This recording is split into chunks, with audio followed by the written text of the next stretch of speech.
cumprimentos a todos aqueles que participam desta nossa atividade acadêmica, a série Pinga Fogo, patrocinada pela Uniregistral e pela Arispe,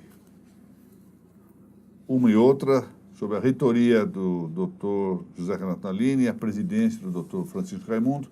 A ambos eu testemunho aqui o meu agradecimento pelo patrocínio que dão a estas nossas reuniões.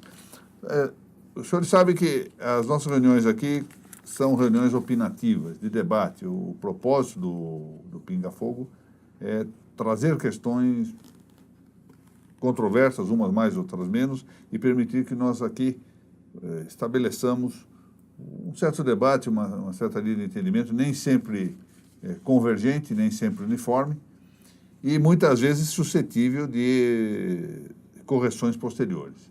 É esta a finalidade deste nosso programa. Como de hábito aqui, para a honra minha, a presença do Dr. Narciso Orlando Neto, competente autoridade do direito registrado notarial brasileiro, e hoje também, com muita honra, recebo o Dr. André Trota. Dr. André Trota, que hoje é titular do Registro de Imóveis, o quarto Registro de Imóveis da cidade de Campinas, e é nesta condição desde 2011, foi também registrador em São Manuel, em 2003, e instalou, em 2009, o Registro de Imóveis de Nova Odessa, ambas cidades também no interior de São Paulo.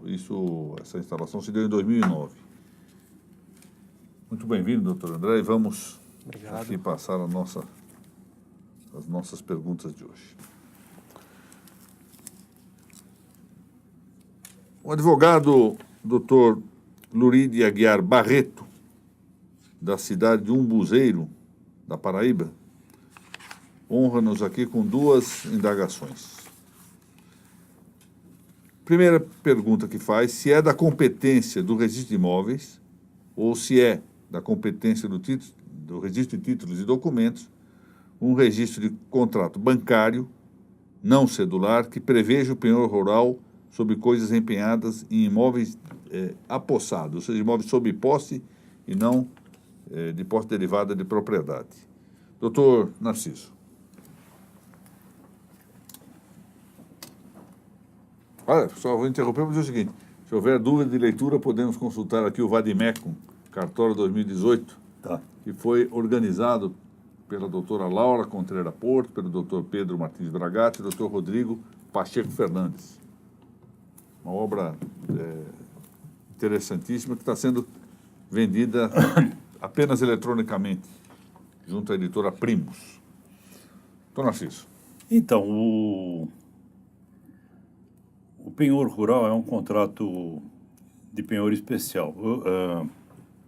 O penhor rural não é um penhor comum. O penhor rural é um penhor especial. E a diferença entre o penhor rural, o penhor comum e o penhor especial, todos sabem, é que o credor não fica com a posse do bem empenhado e sim o próprio devedor. O objeto do penhor é bem móvel sempre. Não obstante, a constituição do penhor se dá com a inscrição dele no registro de imóveis, por causa da publicidade do registro de imóveis. Como o bem fica na posse do devedor, é preciso da publicidade para que aquele bem possa até ser dado em penhor novamente, no segundo ou terceiro penhor, mas desde que todos saibam que existem penhores registrados. Independe o imóvel da situação do bem ter ou não matrícula. O penhor é registrado na circunscrição em que se encontra o bem empenhado, tanto o penhor rural como o penhor industrial, como o penhor comercial, qualquer penhor especial. É registrado no registro de imóveis da circunscrição em que o bem está. E o registro é feito no livro 3. Então não há necessidade de que o imóvel tenha matrícula, que seja propriedade do devedor. Não importa.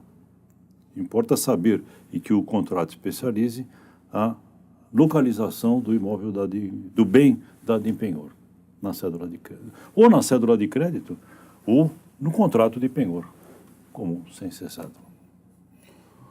Doutor, O único, estou totalmente de acordo com o que o doutor Narciso falou, o único ponto que às vezes aparece na prática é que alguns colegas exigem, por exemplo, no caso de arrendamento rural, em que o dono da lavoura que está sendo dada em penhor não é o proprietário do imóvel, mas sim um arrendatário, há uma certa dúvida se é ou não necessário o registro do contrato de arrendamento em títulos e documentos para que possa ser registrado o penhor, como condição para o registro do penhor no livro 3 do registro de imóveis.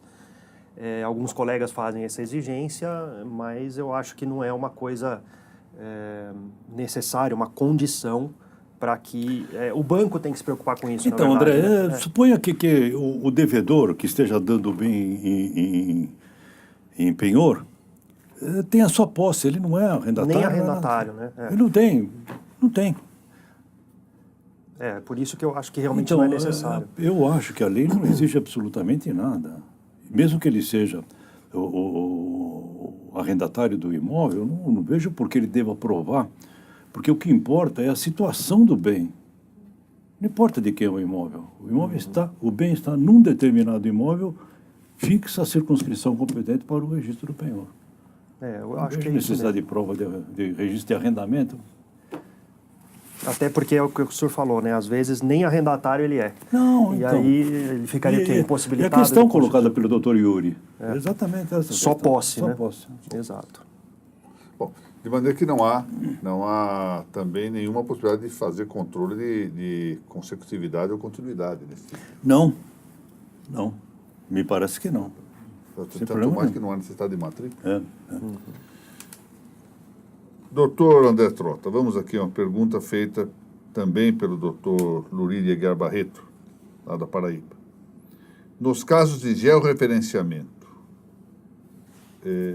como se cobra os emolumentos? Ou seja, ato com valor econômico ou sem valor econômico? Nessa hipótese também que se refere ao contrato de penhor rural.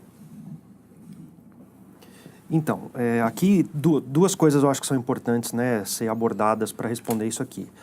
Primeiro, o fato de que os emolumentos são dispostos em lei estadual, então isso vai depender, isso vai depender do que a lei de cada estado dispuser.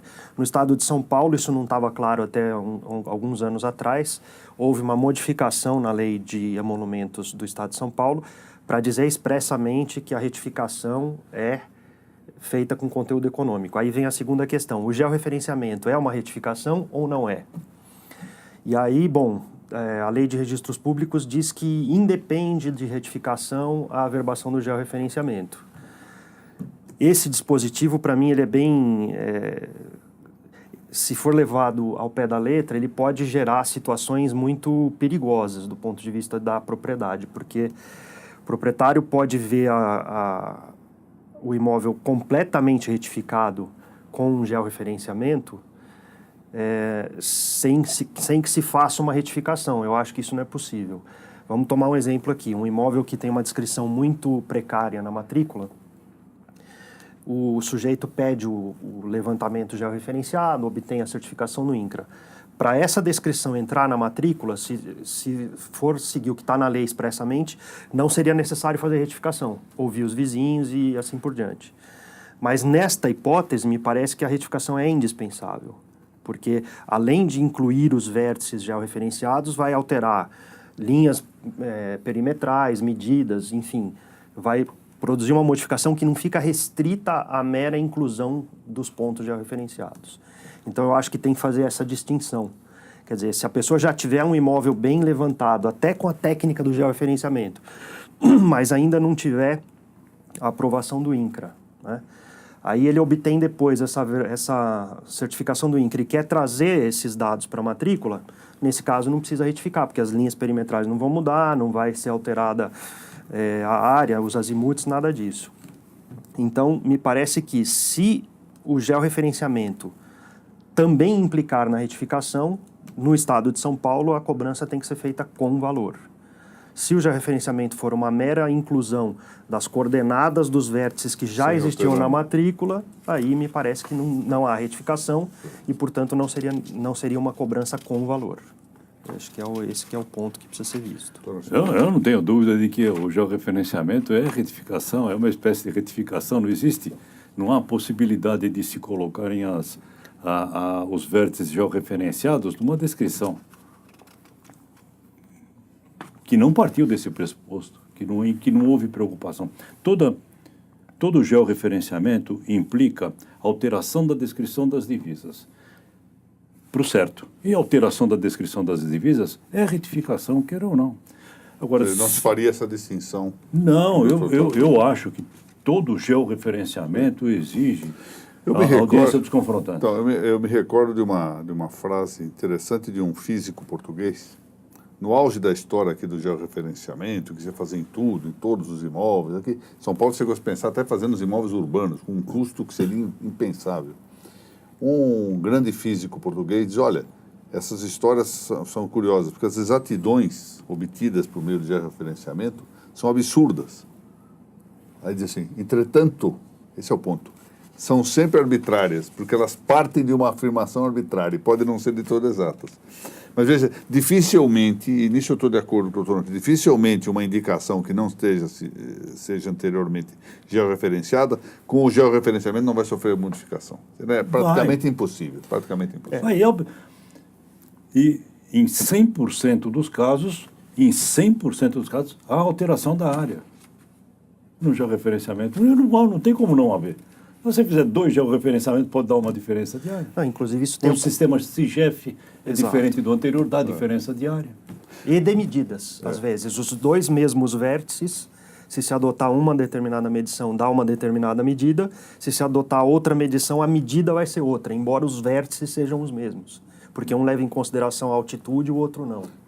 Então, tem um outro problema que está aparecendo bastante. O INCRA certifica o georreferenciamento da unificação. Então, o proprietário tem 3 transcrições, ou 2 matrículas e uma transcrição, e traz o georreferenciamento para o oficial, para ele abrir a matrícula do imóvel resultante da unificação, porque está certificado pelo INCRA. Mas, caramba, será que está certo isso? Qual a segurança que o oficial tem? Nenhuma. A única segurança que ele tem é o que o INCRA dá, que não tem sobreposição, mas de que o imóvel é o mesmo, ele não tem. Sim. Não tem. Que é a essência da retificação, Exato. saber que o imóvel é o mesmo. Vamos voltar já à pergunta específica, mas eu queria observar o seguinte. Me lembra que lembra-se que aqui no estado de São Paulo, a Terrafoto havia feito todos os levantamentos já. Lembra que nós tínhamos a possibilidade de ver. E um dos problemas que, além de não haver lei para admitir de imediato a passagem desses levantamentos que cobriam todo o Estado para o âmbito dos registros, nós ficamos com um certo receio porque as fotos tiradas sempre alteravam, em virtude da técnica dessas fotografias, alguma coisa na medição. É claro que é um pouco menos do que a história de segurar a trena de um jeito ou de outro, que também dá uma diferença, mas sempre há um risco.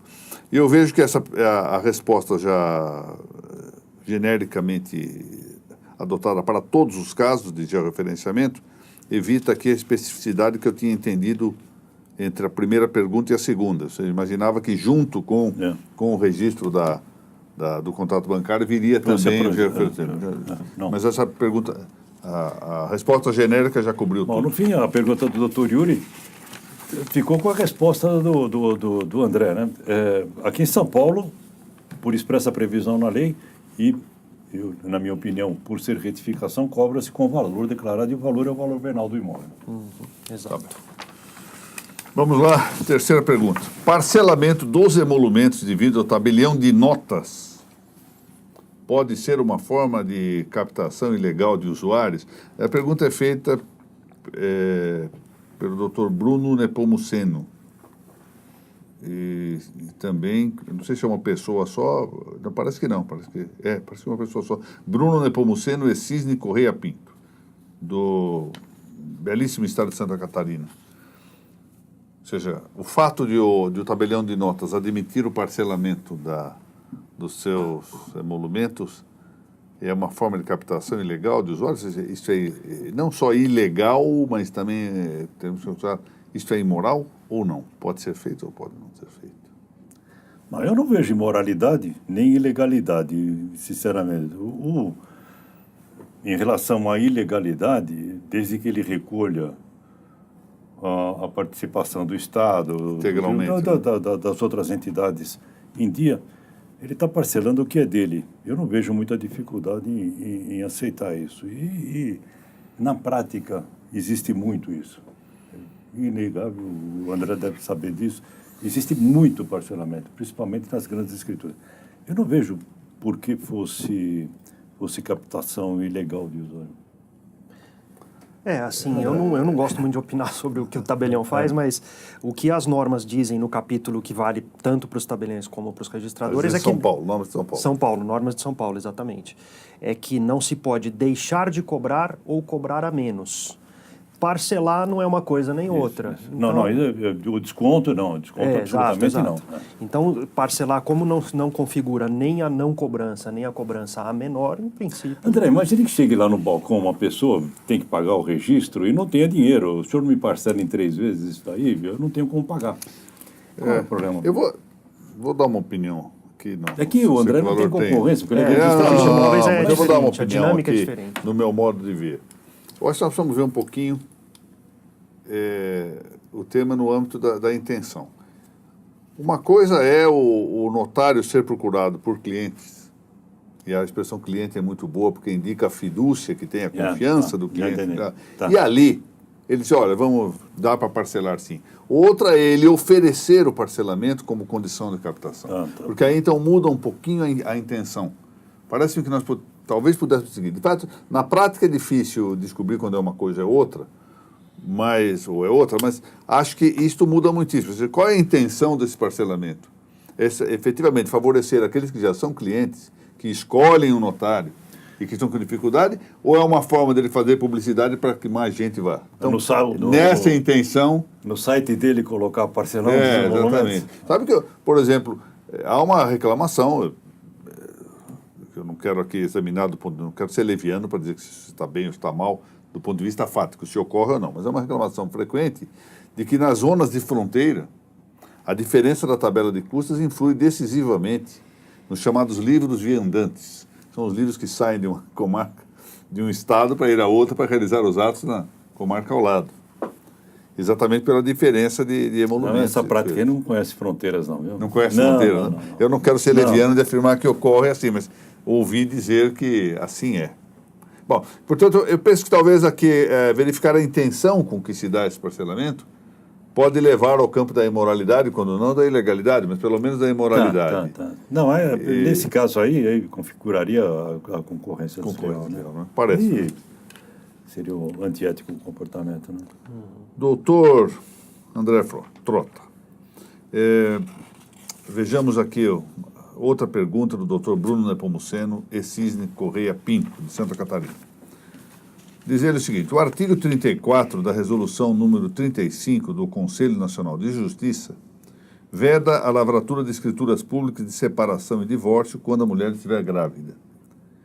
Pergunta ele: se os cônjuges estiverem separados de fato e a mulher grávida ter ficado neste estado como fruto de um outro ou novo relacionamento, ainda assim permanece a vedação? Olha, sem entrar no mérito, né, da validade ou não das disposições da resolução em relação à legislação, assumindo que de fato é isso que está estabelecido, o problema aqui eu acho que está na presunção de filiação do Código Civil. O que diz lá? O Código Civil diz no artigo 1597, inciso 2, que presume-se a filiação a não ser na hipótese de separação judicial, diz o Código, né? Ele é anterior à legislação que permite a separação também na via extrajudicial, num determinado período de tempo, se não me engano são 300 dias, alguma coisa assim. A hipótese que o nosso espectador coloca aqui é de uma separação de fato. Então, eu acho que no âmbito restrito do registrador e do notário, aqui no caso, que também seria para lavrar uma escritura, eu ficaria com a opção de não aceitar fazer essa escritura, porque a separação de fato não ilide a presunção de filiação. Até porque aqui precisaria saber quem é o pai dessa criança, então, e ele não participa desse ato. Quer dizer, então eu acho que ele teria que remeter este caso para a via judicial, porque a mulher está em uma gestação. E não há uma separação não judicial, mas nem judicial nem extrajudicial, ou seja, uma mera separação de Separação fato. de fato. O estado civil dela ainda é de casada. Né? Doutor Narciso, o que ele parece? Eu não sei. Não comentamos isso. O que o CNJ tem a ver com isso? Pois é. Está na lei isso? Está na lei? Não está. O que tem ocorrido, eu tenho chamado a atenção para isso, até tendo estado lá, como acho que muita gente sabe, nos 2 anos da gestão da ministra Fátima Nancy Andrighi na Corregedoria Nacional, eu estava mais a miúde, como cooperador da Corregedoria. E nessa gestão agora do ministro João Otávio de Noronha, embora eu não estivesse na mesma condição, fui chamado para cooperar com a normativa mínima. Então, em razão disso, eu fiquei um tanto, de algum modo, vinculado a algumas coisas do CNJ. O que eu acho que tem acontecido é que há uma certa federalização demasiada das questões. Em parte, culpa também, é preciso que se diga, dos próprios registradores, e dos notários, que vivem mandando provocações para o CNJ editar normas, editar provimentos, ou seja, antecipar-se aquilo que é próprio da independência jurídica dos registradores e notários. Eu me lembro desse fato, eu já mencionei aqui em outros programas, doutor Trota, que em alguns estados, isso é verdade, em alguns estados da federação, o artigo 1071 do Código de Processo Civil, que incluiu o 216A na Lei de Serviços Públicos, a respeito do processo extrajudicial do juiz-campeão, não foi aplicado enquanto não houvesse o tal provimento do CNJ. A ministra Nancy chegou a consultar-me por meio da assessoria, sobre como baixarmos um provimento a respeito do assunto. Você não tem que baixar provimento nenhum. Não há provimento nenhum. A lei tem que ser aplicada. Pode ser de futuro, devido a conflitos, a situações estabelecidas de fato, e após a sedimentação dessa matéria no âmbito das atividades registrais, e recolhendo a experiência do que os registradores fizeram, podia ser que surgisse a necessidade de alguma medida, olha, vamos consolidar isso nesta linha, etc. Mas, antecipadamente, nós chegamos aqui no estado de São Paulo a uma situação que me parece emblemática. Antes da vigência do Código de Processo Civil, o meu querido amigo desembargador Zé Carlos Gonçalves Xavier de Aquino, exercendo a Corregedoria Geral de Justiça na vacância, em virtude da aposentadoria do desembargador Hamilton Ackel, também estimado amigo, baixou um provimento para regulamentar o artigo 216A, com coisas notáveis, né? Dizendo que só poderia haver uma ata notarial e outras coisas. É evidente que esse provimento não foi aplicado, porque era inaplicável a situação. É o judiciário adotando um ativismo administrativo. E aqui também, com todo respeito a essa resolução número 35 do CNJ, invadindo matéria que é da independência jurídica em primeira instância, administrativa, do registrador, cabendo a partir daí processo de dúvida. Porque o que eu queria, só para concluir esse ponto, quando se baixa um provimento, uma resolução, uma medida normativa dessa por órgão administrativo, por mais respeitável, ressalvada a intenção que se tem de tentar acertar, o fato é que eu estou atribuindo deveres e direitos também a quem não sequer está sujeito à minha fiscalização. É a mulher. Particular, ela que não vai poder fazer isso. Como é que se pode, por meio de um provimento, de uma resolução administrativa, obrigando um terceiro a seguir? Eu não posso me separar. Não posso separar. Porque minha mulher está grávida. Entendeu? Isso aqui está errado. Eu tenho conhecimento de normas em São Paulo que são fruto de jurisprudência, do entendimento do tribunal. Não há na lei. Tanto que há opiniões em contrário. E já vi punições aplicadas pelo cumprimento das normas. Já era outra história. Na a verdade, punição. Isso já vem de longe, viu, doutor Narciso? Eu me lembro que quando o doutor Dino Garcia, nós estamos falando em 1990 e final de 91, assumiu a Corregedoria Geral, eu disse a ele que eu por mim, foi uma conversa muito engraçada, porque ele me elevou, para honra minha, a ser o coordenador da equipe. Ele disse, qual a sua sugestão de impacto para começarmos a nossa gestão? Eu disse, é fácil, doutor Dino, converta as normas de serviço em recomendações de serviço. Uma espécie de guia de boas maneiras do professor Marcelino de Carvalho. Ele não fez isso, mas disse, você tem toda a razão. Eu não vou fazer isso porque seria difícil sustentar isso nesse momento. Mas eu me comprometo no seguinte: ninguém será objeto de processo disciplinar por descumprir a norma de serviço.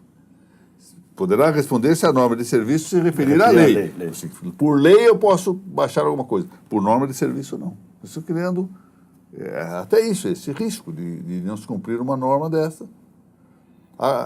Então é preciso ver isso. Então eu estava conversando lá fora e o André falou, nós estávamos comentando de um outro caso do registro de imóveis, e quem acaba ouvindo no balcão é o oficial, né? Não, eu não posso fazer a separação. Como o tabelião? Eu não posso fazer sua separação. Como não?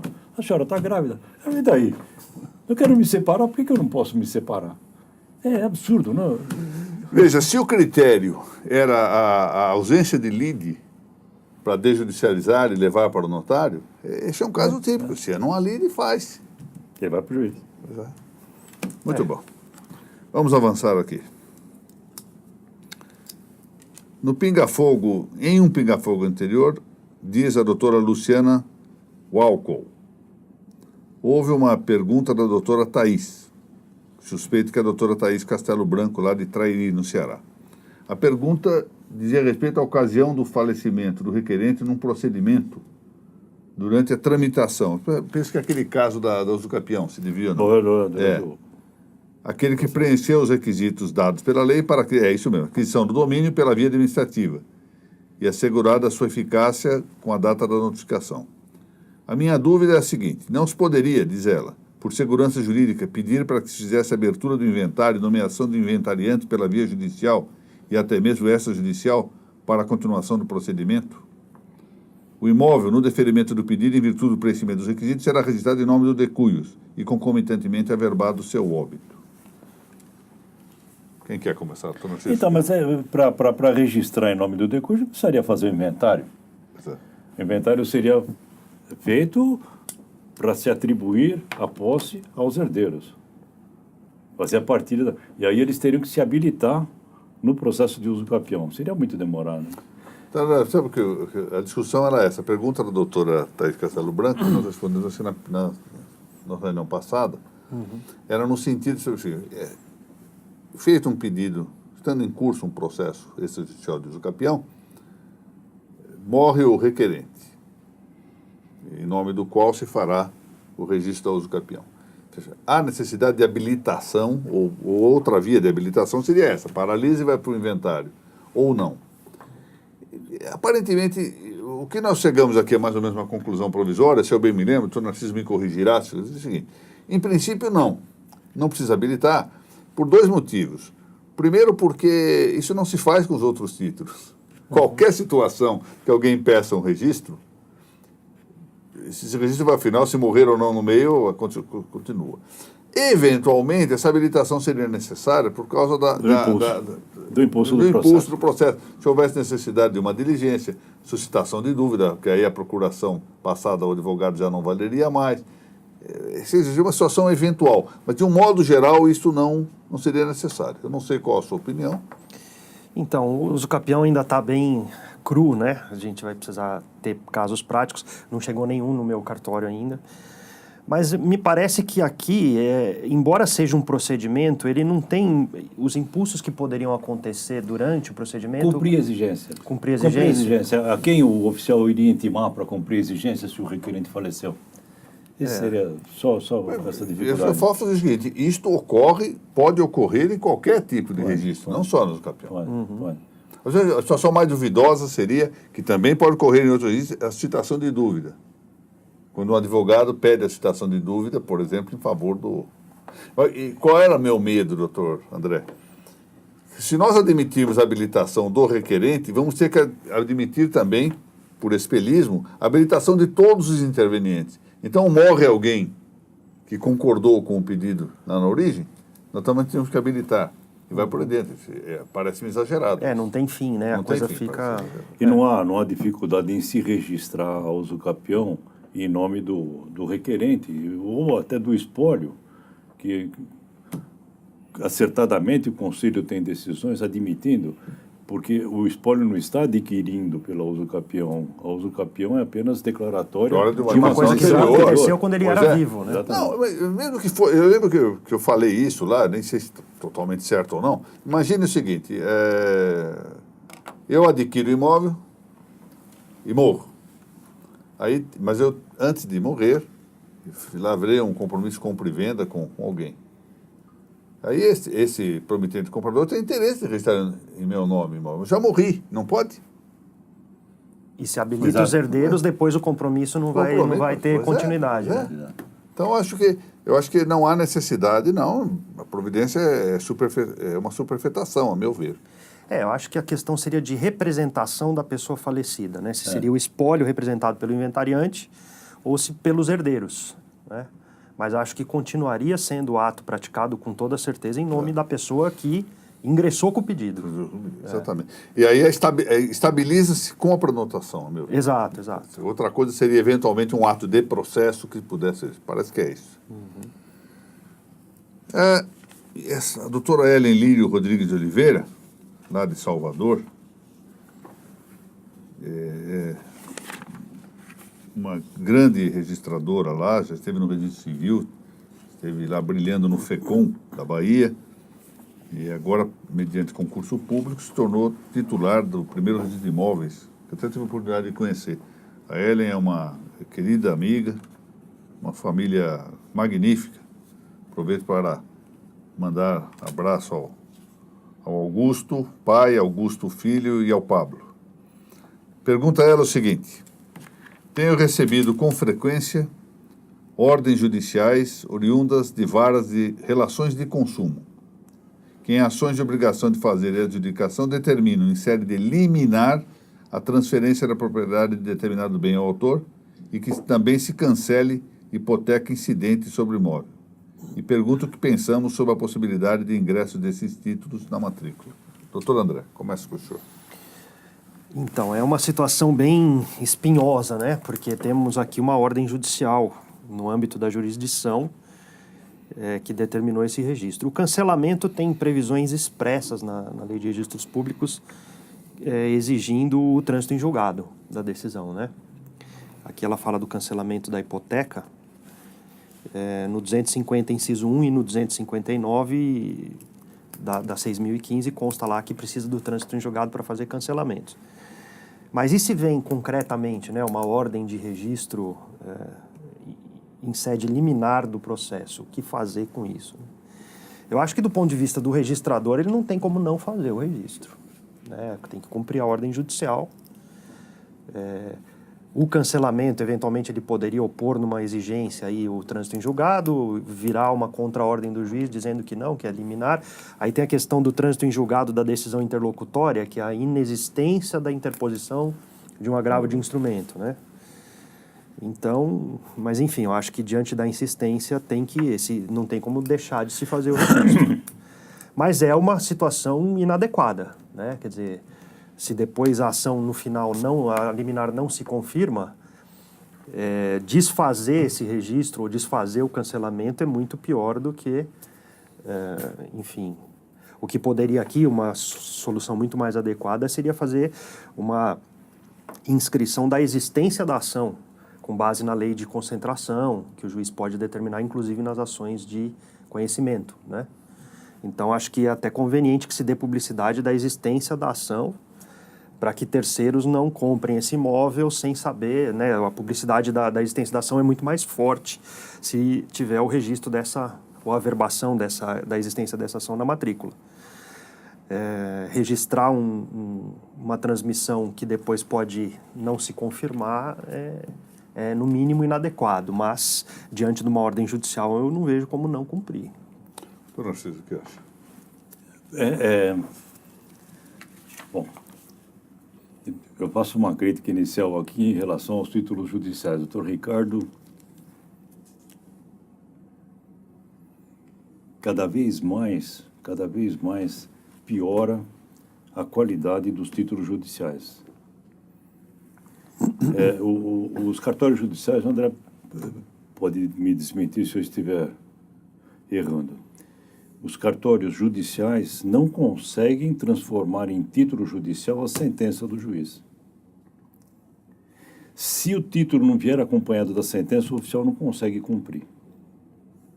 Mal elaborados, mal Então, expedidos. Né? então a doutora Ellen está falando aqui ó, que ela recebeu ordem, um mandado de transferência da propriedade do imóvel. O juiz não pode pedir mandado de transferência.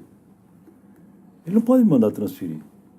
Se ele quiser dar o título de propriedade para o autor da ação, ele adjudica o imóvel ao autor, ainda que liminarmente. Mas é de adjudicação. O título é uma carta de adjudicação e não mandado de transferência da propriedade. É uma carta de adjudicação. A questão do trânsito em julgado. A lei de registros públicos, evidentemente, foi feita muito antes da possibilidade da tutela antecipada pelo juiz, que foi ainda no Código de 73, foi acrescentada e agora se consagrou. Não havia tutela antecipada em 1973. Então, o oficial exigia o trânsito em julgado da sentença ou a preclusão da decisão interlocutória para fazer o ato de cancelamento. Também faço restrições a isso. Se fosse oficial, eu não exigiria certidão de trânsito em julgado de sentença se o juiz tiver expedido o título. A lei não é por um oficial, a lei é para todos, principalmente para o juiz. O juiz não pode expedir o título judicial se a decisão dele não transitou em julgado. Se ele expedir o título, presume-se que transitou em julgado. Se ele mandou cancelar a penhora, eu presumo que não houve recurso. Eu cumpro a decisão, porque ele não pode expedir o título sem o trânsito em julgado. Mas na tutela antecipada é diferente, não existe mais esse trânsito em julgado. Se o juiz dá uma ordem ou expede uma carta de adjudicação ou manda cancelar uma hipoteca liminarmente, o oficial é obrigado a cancelar, porque senão ele tira efeito da tutela antecipada. Fica sem sentido o juiz determinar o cancelamento e o oficial não cumprir. Peraí, é uma tutela antecipada, o juiz viu todos os requisitos legais para a concessão daquela tutela. Quer dizer, cabe aquela tutela, é necessária aquela tutela, o oficial não pode contestar isso. Eu queria fazer duas observações aqui rápidas. Eu tenho minhas dúvidas sobre o caráter de ofensa aos princípios registrados ou não de uma tutela liminar dessa. Porque nós não temos registros provisórios. O mais próximo de um registro provisório que nós temos é o da prenotação. Prenotação. Só. Não temos outros registros provisórios. E o próprio das tutelas antecipadas é a sua provisoriedade, embora potencialmente podendo se tornar definitiva. Então, eu tenho dúvidas sobre se não seria possível arguir de maltrato do próprio sistema registral. Não estou dizendo que seja assim, eu tenho dúvida realmente sobre essa matéria. Diga, mano. Não, mas se admite, contra o meu entendimento, o registro de título com condição suspensiva, por que não a tutela antecipada? Bom, mas veja uma outra coisa. A ser assim, nós já tivemos aqui em São Paulo um caso interessante, que tornou a determinação de alteração de uma ordem de prenotação. De maneira liminar, se vai fazendo. Então, esse é um problema. Outro dia tivemos uma determinação também de registro liminar de um título. Normal, né? Em via administrativa, hein? Em via administrativa, nem mesmo com... Então, eu acho que isso vai levar a uma insegurança, ou seja, ofende a própria finalidade do registro, que supõe segurança. Então, mas o pressuposto é que o juiz avaliou tudo isso quando ele concedeu a tutela antecipada. Bom, mas eu queria dizer o seguinte, eu acho que, em princípio, eu entendia que havia necessidade de provar a preclusão ou trânsito em julgado das interlocutórias. Por que eu estou acabando, embora continue entendendo que se deveria fazer prova, eu tenho uma certa dificuldade prática para isso. E quando a dificuldade prática pode-se dizer que seja quase insuperável, nós temos que entender que é melhor a outra compreensão. O que aconteceu? Com a mudança da forma de processo do agravo, quando o agravo era tirado em primeira instância, o escrivão do feito conseguia certificar a preclusão. Passado o tempo, ele contava lá pela folhinha, tal, certifique do fé que não houve interposição de agravo. Pronto. Acontece que o agravo, a partir de uma dessas reformas pontuais, ainda do Código de Processo Civil de 73, passou a ser interposto em segunda instância. E embora os escrivães do judicial em primeiro grau, erradamente, em muitos casos, continuem a certificar a preclusão, eles já não têm competência para fazer essa certidão. Eles não têm como controlar lá. Eles estão supondo que, não, pelo decurso do prazo, que não entrou o agravo em segundo grau. Isso não é verdade. Isso é uma suposição. Eu até contei, já tive a oportunidade, acho que não foi no Pinga Fogo, foi no Registro sobre Registro, eu contei esse episódio que é verdadeiro. Eu recebi um telefonema, há uns 5, 6 anos, de um colega que era juiz substituto, tinha sido meu aluno, e estava desesperado. O caso concreto era o seguinte: no mês de dezembro, não era registro, no mês de dezembro, um juiz titular da vara em que ele estava assumindo autorizou um levantamento financeiro, valor alto, 8, 9 milhões, coisa assim. Quando chegou em fevereiro, esse colega substituto assumiu a vara. Final de fevereiro, vem o interessado e peça a expedição da guia. Ele pede que o escrivão noticie o que havia acontecido no processo, ou qualquer coisa assim. O escrivão certifica que não houve agravo, não podia certificar nada. Ele manda fazer o levantamento. Dias depois, ele recebe um mandado sustando o levantamento. O que aconteceu? De fato, houve a interposição do agravo. O juiz do processo, o desembargador do processo, ao receber, saiu de férias. Gozo de férias, tinha recesso, depois gozo de férias. Fruiu as férias. Ao voltar das férias, examinou. Final de fevereiro. E aí mandou a ordem. E o rapaz disse: o que eu faço agora? Eu falei: dá um despacho aí. Devolva o dinheiro imediatamente. E devolveram, resolveu o problema. Mas veja, por impossibilidade de controle do agravo. Então, isso me tem levado à inclinação de não insistir nessa exigência. Até porque a parte não poderia cumprir essa exigência. Não. Aqui no Tribunal de Justiça de São Paulo, uma vez eu fui falar era presidente da Ação de Direito Público, depois ministro Sidney Bennett, querido amigo. Eu fui falar com eles: Sidney, nós precisamos criar isto aqui. Isso é impossível. Ninguém consegue dar, no volume de serviço de São Paulo, tamanho que seria impossível dar uma certidão de que não houve agravo num processo. Então, penso que se não é possível dar a certidão, não é possível exigir que se prove essa preclusão. Então, aí tem que, contra a minha vontade, aceitar essa pressuposição aí. Bom, vamos lá. Pergunta a doutora Ellen ainda. Quais elementos concretos poderiam diferenciar uma incorporação imobiliária, de um lado, e de outro lado, uma instituição de condomínio por um grupo de amigos? Além do intuito lucrativo para a incorporação imobiliária, haveria outro fator preponderante para determinar uma ou outra situação? Doutor Narciso. A incorporação da Lei 4.591 não é obrigatória. Ela é necessária se o empreendedor quiser vender as unidades no curso da construção, antes de entregar a obra. Se não houver venda, a incorporação não é obrigatória. Ele conclui a obra, aprova, obtém o habite na prefeitura e institui o condomínio, direto, sem incorporação, sem a necessidade de apresentação daqueles documentos do artigo 32 da 4.591. Quando um grupo de amigos se reúne, compra o terreno em frações ideais, constrói o edifício, para eles não há necessidade de incorporação. Eles simplesmente instituem o condomínio e, no momento da instituição, se atribuem entre si as unidades que foram construídas, sem nenhuma necessidade de incorporação. O que determina a necessidade de incorporação é a pretensão de alienação antes da entrega da obra. Tá certo, André? Nada a acrescentar. A questão do intuito lucrativo pode ou não ter alguma interferência na modalidade da construção. Se ela é por empreitada, se ela é por administração. Normalmente, quando é um grupo de amigos, eles se valem da administração, que costuma ser mais barata, né? Dá mais trabalho, mas... Agora, realmente, para incorporação ou não, o que interessa é se o incorporador ou proprietário do imóvel quer vender as unidades antes da conclusão da construção. Então, acho que é isso mesmo. Muito bem. A doutora Isabela Evangelista, eu tenho a impressão que a conheço, mas enfim, tem sido muito comum, diz ela, determinações de indisponibilidades sobre direitos de devedores fiduciantes em garantias de alienações fiduciárias. Pergunta se é possível averbar indisponibilidade sobre imóvel alienado fiduciariamente. Então, a indisponibilidade normalmente ela se refere a uma determinada pessoa, né? É raro ela ser em relação a um determinado imóvel.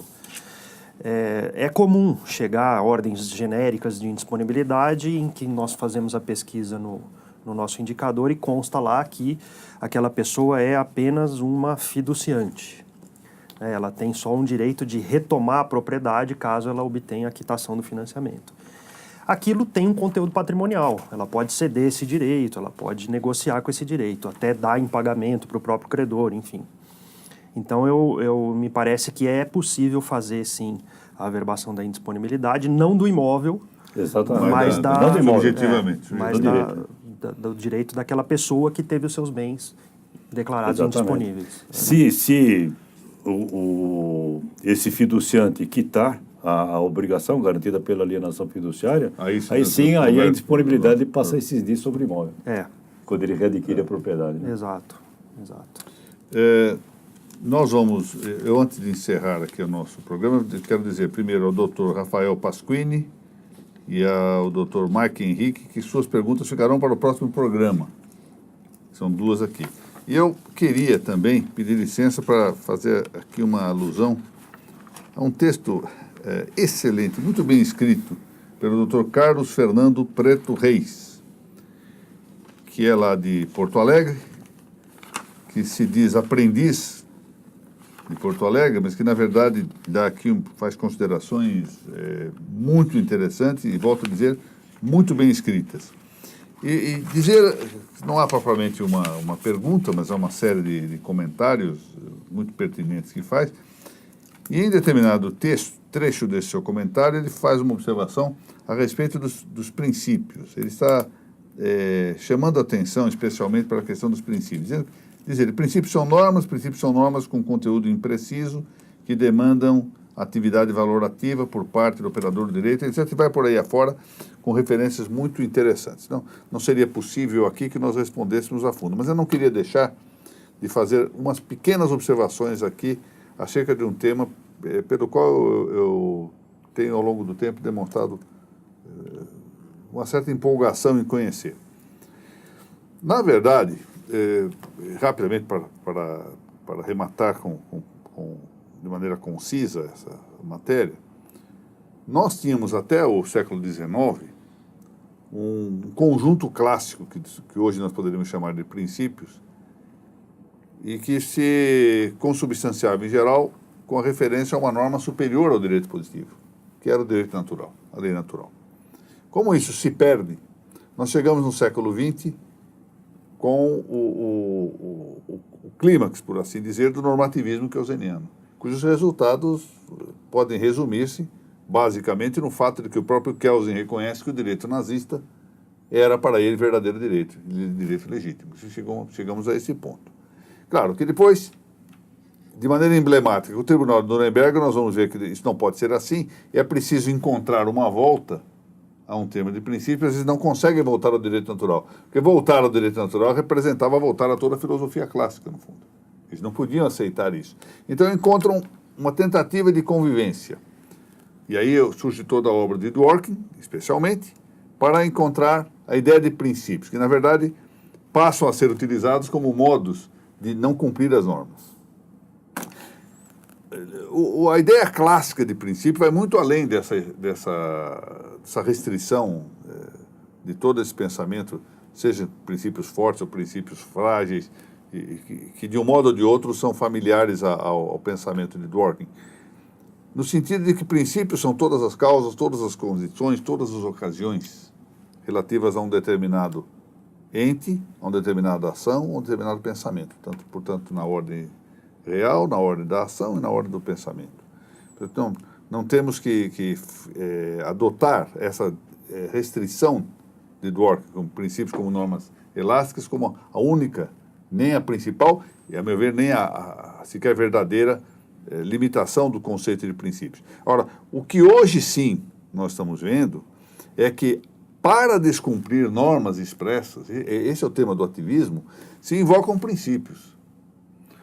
Há um julgado de uma egregia Corte Superior Brasileira que, para admitir o não cumprimento de uma normativa expressa, invoca até mesmo princípios que correspondem a simples declarações de pessoas privadas numa reunião internacional e que por motivos de natureza ideológica, passaram a ser adotados à maneira de princípio. Então, cito, o princípio tal não existe.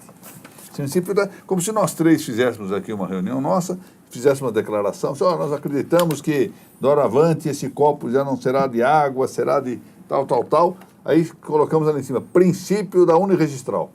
E passamos a vender isso como princípio de direito internacional. Na verdade, quando não se cumpre a lei, quando não se cumpre o direito oposto, a não ser nas hipóteses que se esteja cumprindo uma lei superior, como seria a lei natural, ou, noutra hipótese, em que esta lei, na verdade, não se aplica ao caso concreto, o que nós fazemos é apartar-nos do direito. O grande Cícero dizia isso. A autoridade que se aparta da lei não tem valor de autoridade. Em vez de cumprir a lei, o que faz é cumprir a própria vontade, de maneira arbitrária. Então, me parece que esses são os critérios que eu queria aqui fixar, para observar que esse principialismo ativista atenta, na verdade, contra a justiça e atenta diretamente contra a lei e a parte da autoridade. Assina embaixo. Mas, no registro de imóveis, nesses estudos que nós temos acompanhado, ainda não se chegou a esse ponto, felizmente. Me parece que na interpretação dos dispositivos legais, existem alguns princípios que não podem deixar de ser invocados. Não, é diferente, está certo. Quer dizer, o sistema não funciona se não se observar. Eu não sou contra os princípios, eu vou deixar claro. Eu sou contra esses princípios criados. Não, criados. Porque, ao contrário do que ocorre com boa parte dessa principiologia contemporânea, quando os princípios lá atrás, por exemplo, em Jerônimo Gonçalves, foram levantados para o direito hipotecário, na verdade, eram princípios que já eram do Ius Gentium, eram princípios de direito, princípios já consagrados como formas de direito. Direito não é só a lei, existem princípios verdadeiros, não há dúvida. A vida, por exemplo, é um princípio, não é preciso ter previsão nenhuma na lei. Não. É simples, não. Eu não sou contra a existência de princípios, por favor, quero deixar isso claro, então, porque eu fui mal. Ainda voltando ao registro de imóveis, eu me lembro de um princípio que foi criado para justificar uma determinada decisão e que acabou virando princípio, que não é princípio coisíssima nenhuma. É o princípio da cindibilidade dos títulos. Não existe esse princípio. O princípio da incidibilidade dos títulos. Isso não é princípio, estou de acordo. A margem de saber se pode ou não cindir os títulos... Disponibilidade não é um princípio. Disponibilidade não é um princípio. Tudo vira princípio para tentar... Para não precisar justificar na lei. Virou uma estratégia. A continuidade, sim. Eu não posso quebrar a continuidade, porque senão o sistema não funciona. Quer dizer, é pressuposto. Como é que nós podemos resumir isto? Os princípios, que sejam verdadeiramente princípios, ou são causas do registro, então nós vamos causa material, formal, final ou eficiente, ou são, na verdade, realizações de condições ou ocasiões que, ao largo do tempo, receberam do consenso comunitário a ideia de norma, a ideia de costume. E aí nós tiramos. Por exemplo, a fila. A fila do registro é um princípio registral. Consolidado pelo costume. Não é possível um cartório que não faça fila. Porque pode chegar aí, quem tiver mais rapidez de chegar aqui no balcão... Velho não tem prioridade. Velho não tem prioridade. Velho não tem prioridade. Bom, eu quero agradecer muitíssimo a presença do Dr. André Trota, que vem precedido de uma justíssima fama de bom doutrinador, de bom registrador, ou seja, registrador bom na parte prática e bom na doutrina. E é um nome valioso para o registro de imóveis atuante. Para o registro de imóveis de São Paulo e do Brasil. É um motivo de muita honra ter recebido aqui. A honra é toda minha de estar com os dois maiores mestres nossos aqui. Muito obrigado, doutor André. Doutor Narciso, muito obrigado. E agradeço a competente produção técnica aqui do nosso Pinga Fogo, pedindo que mandem perguntas. Eu me excuso de não termos conseguido hoje ler aqui as perguntas do Dr. Rafael Pasquini e do Dr. Mike Henrique. É que a gente divaga muito, né? Divaga muito. Faz parte do programa. Faz parte. Que mandem perguntas para pinga.fogo@arispe.com.br.